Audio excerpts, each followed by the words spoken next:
আজকে তোমাদেরকে শোনাবো ছায়া মন্দিরের দ্বিতীয় পর্ব। মন্দির ধ্বংস হয়েছে, চারদিক নিস্তব্ধতা, মুক্তি পেয়েছে ছায়া বিড়ালেরা। তবু রাত যেন এখনো ভারী। মাটো ও চিনি পাহাড়ের ঢালে বসে আছে। চিনি এক মনে তাকিয়ে আছে মাটোর দিকে। সে দেখছে মাটোর চোখে এখন আর আগের কোমলতা নেই। তার চোখে আছে আয়নার দীপ্তি। চিনি ধীরে ধীরে জিজ্ঞেস করলো, তুমি ঠিক আছো তো মাটো? মাটো চুপ। সে তাকিয়ে আছে অন্ধকারে। হঠাৎ তার গলায় শোনা গেল একদম অন্যরকম স্বর। আমি ঠিক আছি, কিন্তু আমি এখনো অনেক কিছু দেখতে পাই। ছায়ারা এখনো হারিয়ে যায়নি। চিনির গায়ে কাঁটা দিয়ে উঠল। সে বুঝল মাটো এখনো অভিশাপের ছায়ার বাইরে আসতে পারেনি।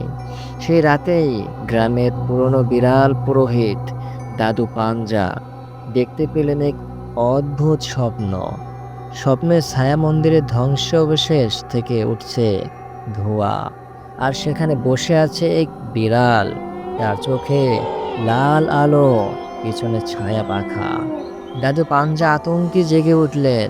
তিনি বললেন, অভিশাপ এখনো শেষ হয়নি। আয়নার ছায়া এখন মাটোর মধ্যে বাসা বেঁধেছে। পরদিন রাতেই মাটো একা বেরিয়ে গেল।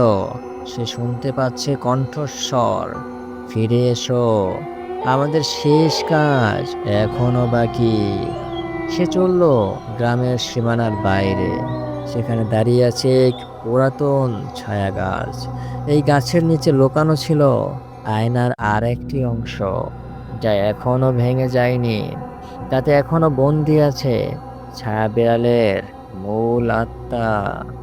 মাটো আয়নার টুকরোর দিকে তাকালো। আয়না তাকালো তার ভিতরে। এক মুহূর্তে আয়নার ছায়া ঢুকে পড়ল মাটোর শরীরে।